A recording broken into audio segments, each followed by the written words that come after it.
Hey folks, I'm totally not named Dan, though you can call me that if you want. And this isn't the usual form I take for doing deck videos. I don't normally use my 3D avatar for it, but this isn't your normal deck video either. This is just me, none of my friends along for the ride, doing a suggestion that I was given on one of my other videos by the Traveling Merchant 199. So, for the sake of that, let's just quickly head on over to the deck view here. There we are, and you can see this Godzilla -1 here, because that's the video they were commenting on. This was originally a response to my Godzilla -1 video, talking about basically what they'd like to see from the new Godzilla, Godzilla King of the Monsters. This Godzilla has 2 less health than the last, which isn't a lot, and rather than being restricted to only playing 5 diffs, but getting +2 damage and forcing the opponent to flip one if they block, it's just straight up 5 diffs get +3 damage. And you can spend momentum to give your next check, play an attack or block +2, and once per game you can blow up the entire board. Now, that once per game doesn't happen very often. I find in most games it doesn't actually come up at all, and just the first 2 abilities are crazy. So if we zoom out, you can see this is the entire Challenger deck as it comes. And it comes with Godzilla, but it also comes with Mothra, and it also comes with Mechagodzilla Kiryu. Now, I'm not going to go too into how the deck works as is, because it's a decent deck as is, but we can make it better, can't we? And that, in fact, was what was asked for here. So we're going to go over the individual Godzilla characters and see how I would adjust the deck for them, both for this deck and for the Ghidorah version as well, which, for those who don't know, comes with Ghidorah, Mechagodzilla Bionic Menace, and Rodan. Now, of the bunch, I think Ghidorah is the best straight out the box, but we're going to look at what we can do to them to make them better. These are definitely a lot better than the previous Challenger decks. I would say Ghidorah is on a similar power level in the current meta to what Mirio was when he came out as a starter. So I wouldn't say that these are necessarily quite as competitive as I thought the Challenger decks were meant to be, but they're definitely a lot more competitive than the previous batch were, and it feels like UVS games are living up to their promise just a little bit. So, going back to look at the Godzilla deck, we have here the very first thing is we've cut away the Mothra cards. There are none of those 3 and 4 diffs anymore, because yes, they generated momentum. Momentum generation was great for Godzilla, but a 2 damage attack wasn't great for Godzilla, for example, when everything else gets +3. So instead, we've gone everything is a 5 diff or greater. We're running 4 OVs of these, the best one of the bunch being Smashing Stomp, because that gives +1 to the next check, guarantees you can play multiple 5 diffs in a turn as long as you're checking foundations. And then this absolutely crazy action, City Rampage, which gives you +2 to your check for all your 5 diff or greater attacks per turn, and also gives +1/+1 while it's in your card pool. So all of them get more speed and are harder to block. All of them do just that tiny bit more damage. And yeah, this is just a wild collection. So moving on down, you'll see we lost Unmatched Power.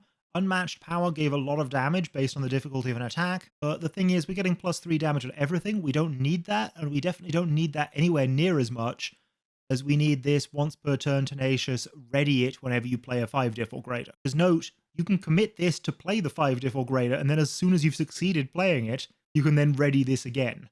So History's Greatest Monster is fantastic at just guaranteeing that we get the turn we want, that we can play out our string of 5 diffs after City Rampage, and that's all this deck needs to do. I mean, look at them. The lowest damage here is 5 printed, so the lowest damage here is 8. You've only got to hit with 3 or 4 of those, and that's most characters dead. And that's before you get the +1/+1. Realistically, with the +1/+1, you can kill most characters from just 3 attacks. So yeah, History's Greatest Monster to smooth it out, so much better than the other 3 diff. And the problem is, there's a limited number of 3 diffs you can fit in a deck. If you have too many, you're going to draw more than 1 on turn 1, and then you're risking failing one of them, because playing a 4 diff on turn 1 is not guaranteed if the lowest check you have in the deck is 3, which, you know, most decks don't have above 3 as their lowest, just on the grounds that most attacks are a 3 check. Very few are higher. We'll see some of those when Attack on Titan comes out. Feathering Energy here, I've kept it a 2 of, specifically because it's unique. It's a fantastic card. It says whenever you take damage, remove the top card of your deck face down. You can't look at it, and then as a form, you can remove this and pick 2 of them to add to your hand. Now, we're a 34 health character. We can take a whole bunch of hits, which means we can stack a bunch of cards under this and then choose from them to essentially become a better than 8-hander for a turn. But the problem is this is a unique card. We don't want to see more than one of it again. So as a 2-of seems perfectly reasonable. That's the explanation for most of this.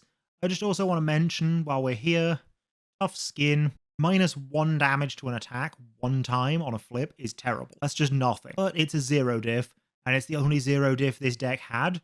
So if we're just working with the base cards from the deck, it helps a lot just because it gives us the opportunity to play a 4th foundation in a turn without possibly failing it. Now, if you did want to add some more cards to this, there are some commons and uncommons I'd like to recommend.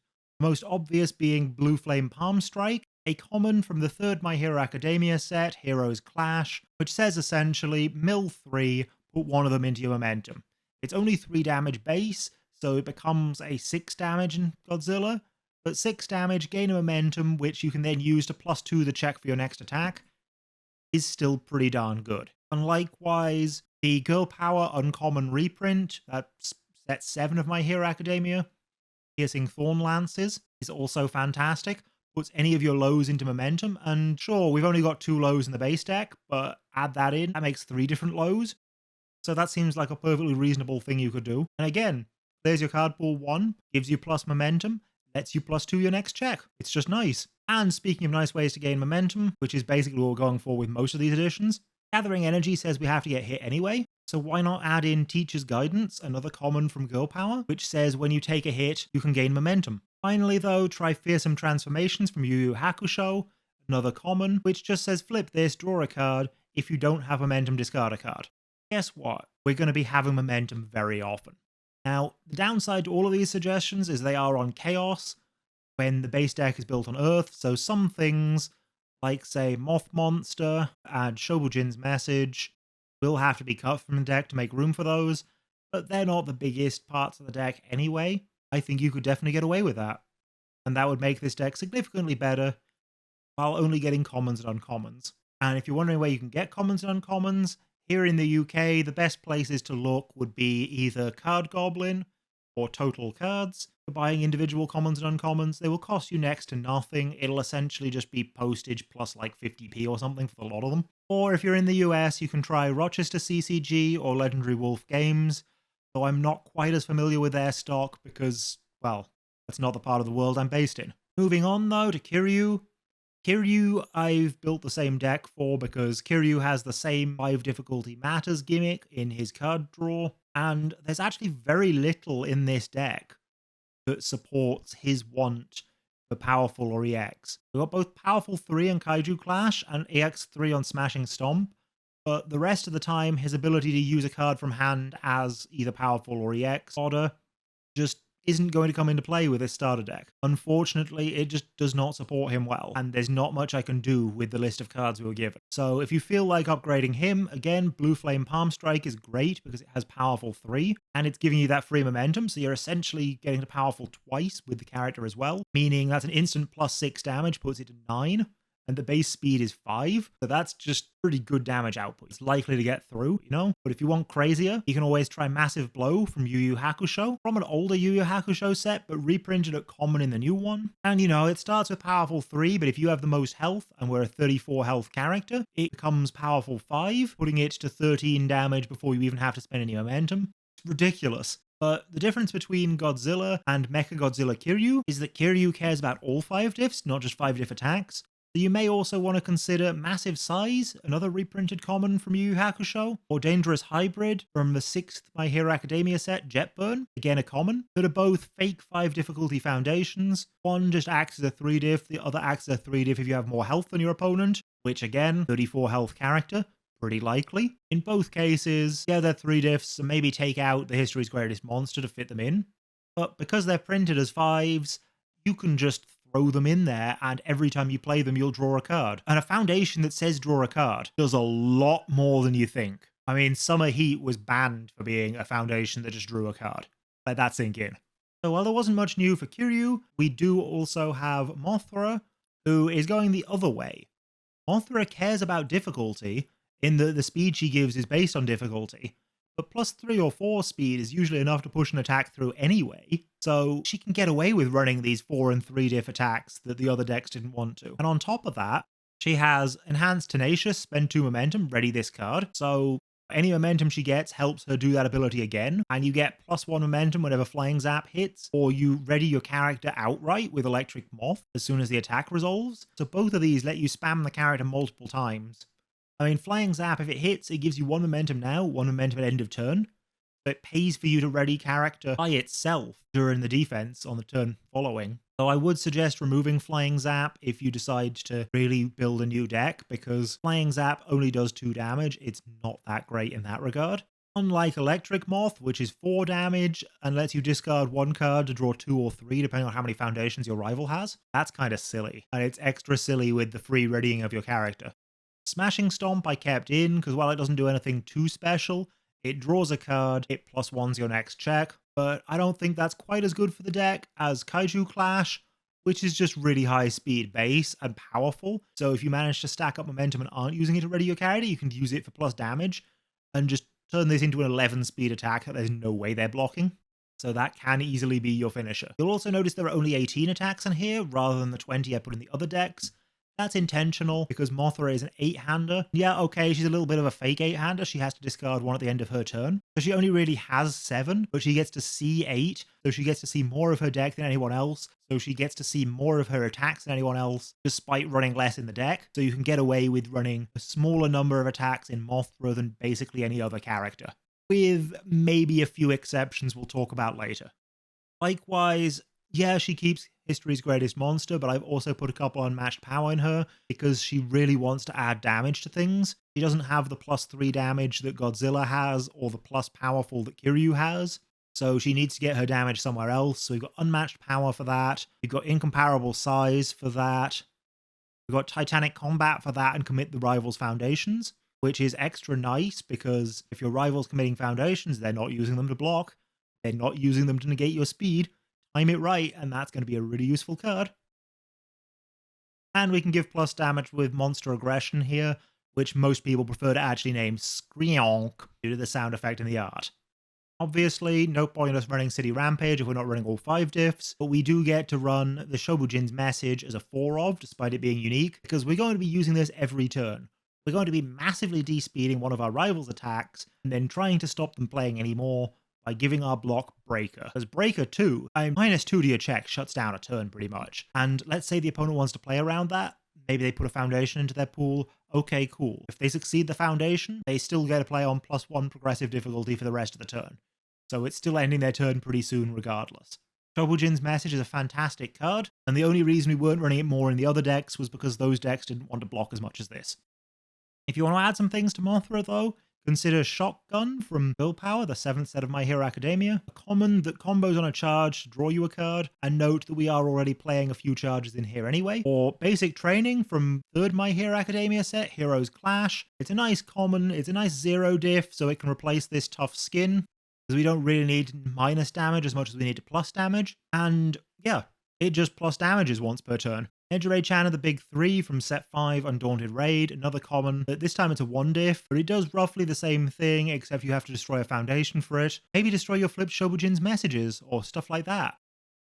Similarly to Godzilla, Teacher's Guidance from Willpower is quite useful in this character, just because it gives momentum on defense, and you know, momentum on defense means more using your character to minus speed, means more blocking. And if you're willing to look at promos, Save a Million Strike and Seizing the Advantage are both promos in the Redemption store, so you can, rather than spending money on them, spend points that you get for playing. So if you play with this deck for a little bit of time, then you should be able to just pick those up for free. UVS Games will send them to you, and yeah, they won't be the foil versions, but they'll still be entirely playable. And Save a Million Strike is a terrible attack, but if you block with it, it goes to momentum immediately to help you ready your character. And it's not like we need all the best attacks when we're seeing all of our attacks all the time anyway due to that 8 hand size. While Seizing the Advantage just gives your next attack +2 speed and flips a foundation of your choice of your opponent's, so you can turn off any threats. Oh, and then it builds itself, so you've got a nice new foundation. Isn't that great? So the downside of this is these are all on air, whereas some of the others that are in the deck currently aren't, because this deck was built on Earth for the precon. You will have to lose some of these if you want those upgrade cards, but at the same time, some of them are on other symbols as well, like Earth or Good. So you may still be able to fit some in without taking stuff out. All in all though, Mothra is a hell of a fun deck to play, mostly because you just see so much and do so much with it. Being an 8-hander rocks. But then we mentioned the Ghidorah Challenger deck here. As a reminder, looks like so. And once again, the action in the deck is crazy. You can just play it straight from your discard pile as long as you've removed something this enhanced step. And you can play it either as an action to give plus damage or as a block on your opponent's turn. And then at end of turn, it clears from your card pool, goes back to your discard. You can do the same thing again the following turn. It's wacky. So obviously, the Ghidorah deck I made is running 4 of it, alongside, once again, 18 attacks. Because Ghidorah's ability is Enhance Commit, remove 1 card from your hand, choose 1 attack or foundation in your discard pile and remove it. You may try to play that card this turn. So we don't need quite as many attacks, because we can just fish up whatever second or third attack we want, and multiple bites draws us more anyway. So obviously multiple bites is at 4 because it's the best attack in this deck, but if you want a kill card, you got Death from Above, it's 6 speed so it's hard to block. If you have 8 or more cards in your removed pile, you draw another 2, and more importantly, you can remove any attack in your discard pile from the game, give plus X damage where X is the printed. So we're running 4 copies of Swooping Talons here to use to give this plus 7 damage, make it a 10 damage, base speed 6, so anytime you don't think your opponent can block it, you just pick it up from discard pile and you whop them for 10, which can pretty quickly kill. And Ghidorah himself only actually has 10 health, so he has 3 counters, which means he essentially has 3 lives, so he will reset to 10 a few times. But because of that ability, this Relentless Challenger here is through the roof crazy. If you have 10 or less health, this attack gets +1 or -1 damage to a minimum of 1. So you can just reduce all your opponent's attacks to very little damage, and you can give all your attacks plus a fair bit, especially as you can keep picking up Relentless Challenger with your character ability if you want. So personally, I would use that more for blocking. Block-wise, we put Focused Gravity Beam here in, specifically because it's the only good high block in the deck.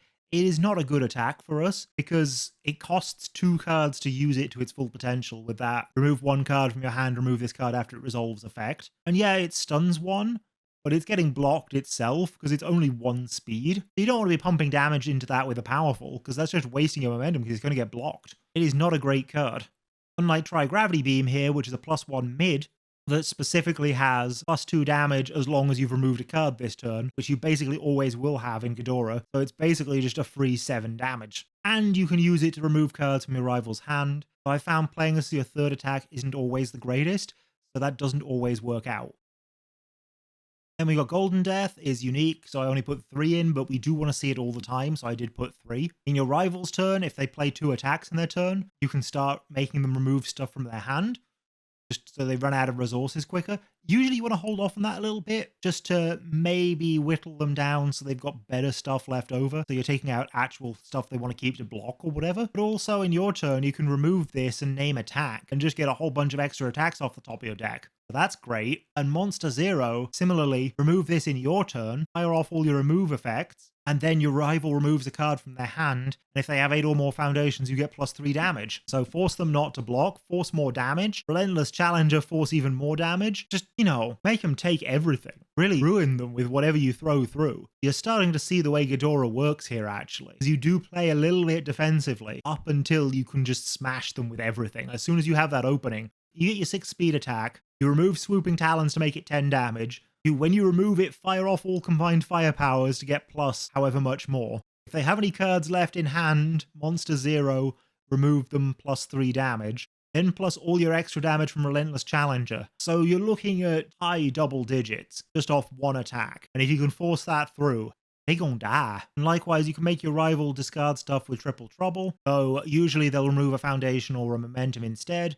But even then, that's nice in the long run, Makes their next turn more difficult if they lose the foundation, means they don't have the momentum to power up their own stuff. Whichever option they choose, it's not great for them. It's just a little unfortunate that you can't choose which one.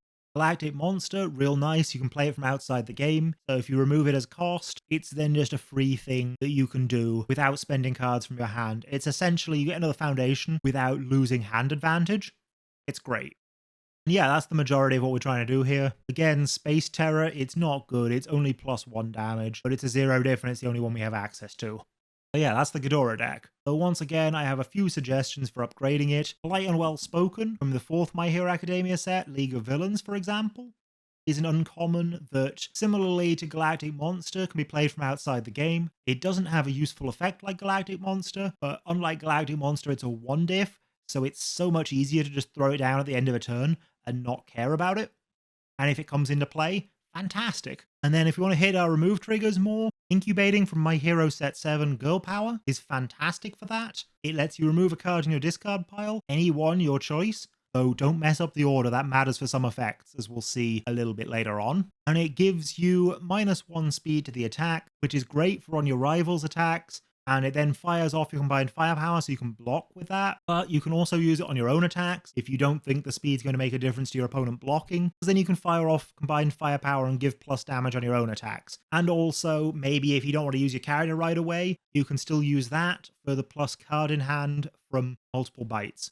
So it's all good regardless. Then speaking of minus speed, the Yu Yu Hakusho common Unmatched Quickness is fantastic, because it gives us plus or minus speed as long as our health is 10 or less. And if you remember Relentless Challenger, our health is always 10 or less. So it's just a free plus or minus speed on anything, which is complemented quite nicely by Food from the 5th My Hero Academia set Undaunted Raid, an uncommon which gives you a free speed on everything unless there's a card in your rival's card pool, which usually means unless they blocked this turn.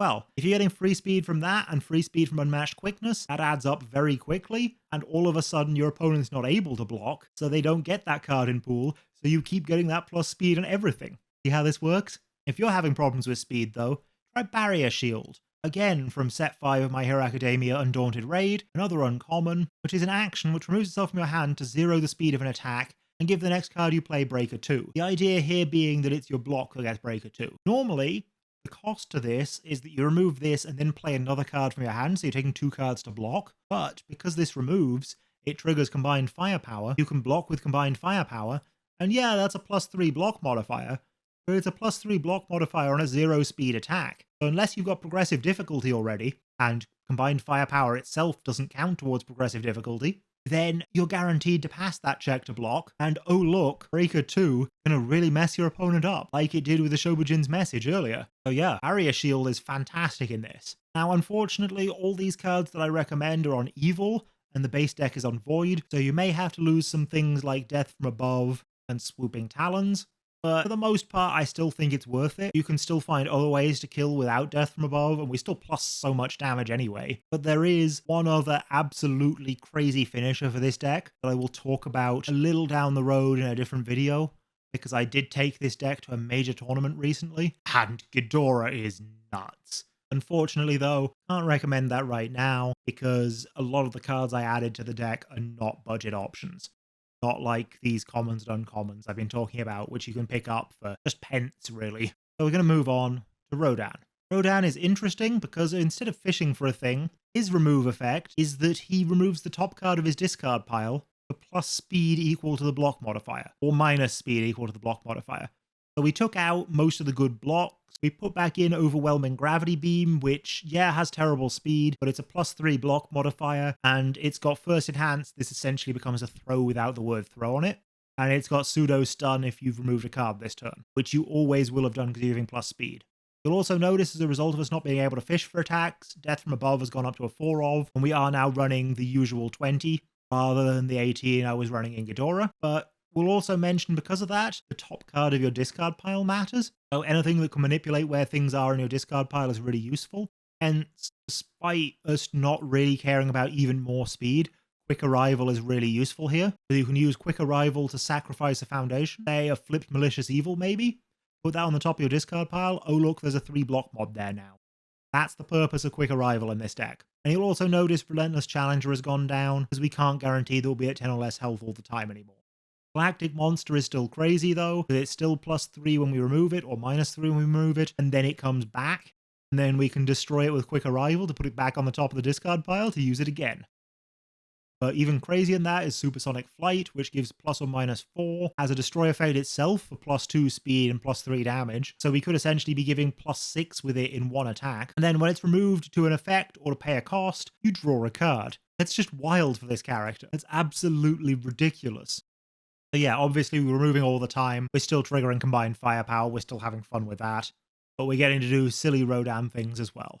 And when there are 4 cards in your remove from game pile, he also gets to pee on people. which might sound gross out of context, but is specifically a reference to the character card Princess and the Pea, which was never officially released because it was given to the public to playtest with for a short while and turned out to be one of the most broken characters Jasko ever conceived. And part of it was the ability to just look at the top 4 cards of the deck, choose which ones you want to draw with your effects, and which ones you're going to check for the rest of the turn, guarantee all your checks, do ridiculous things there. Obviously, that's not the only thing Princess and the Pea had going on, nor is it the only thing Rodan has going on, because he has that plus and minus speed still.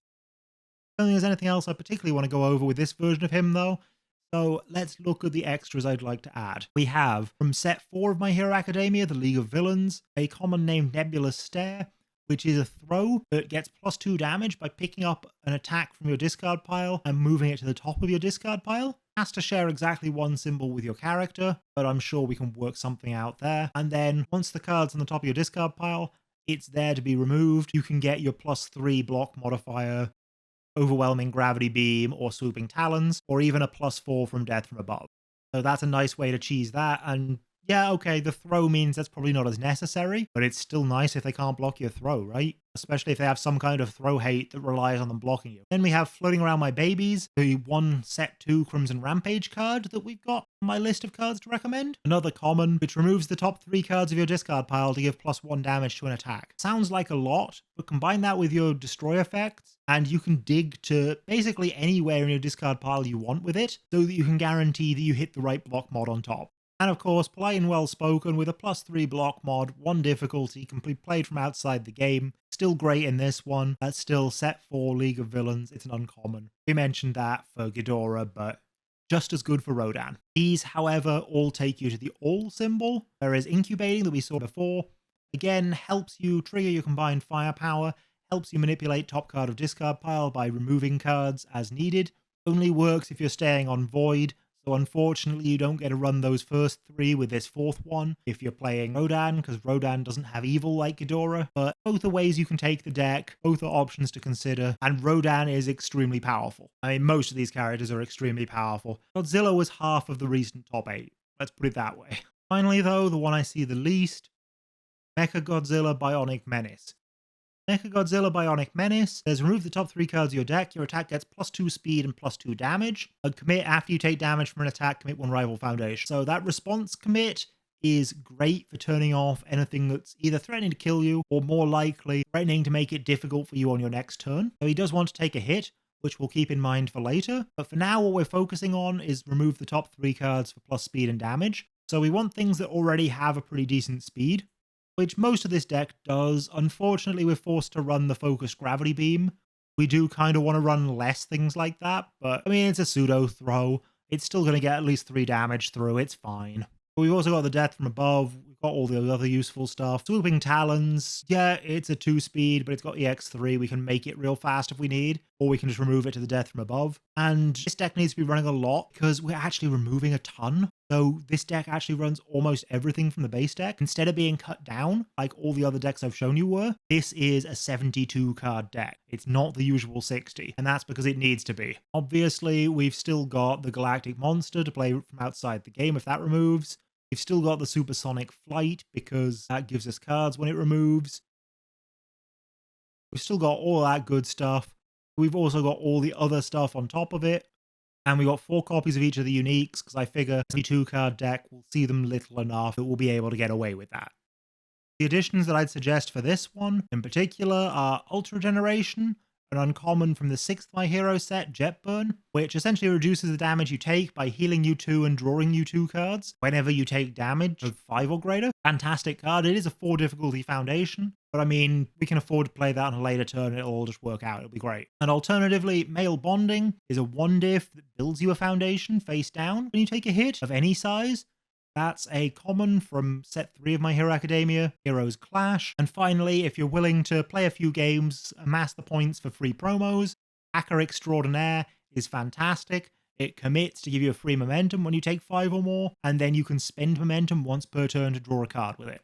Or, you know, you can always funnel that momentum into Swooping Talons here and make it faster. Or Focused Gravity Beam for more damage. Yeah, that's where I'd take all these different Godzilla decks. Hope this has helped, and if you want to see an absolute monster of a Ghidorah deck that managed to place somewhere among the top 12 in the recent UK regionals. Stay tuned for that. I'll be doing a deck video sometime very soon. Thanks for tuning in, everyone, and I'll catch you next time.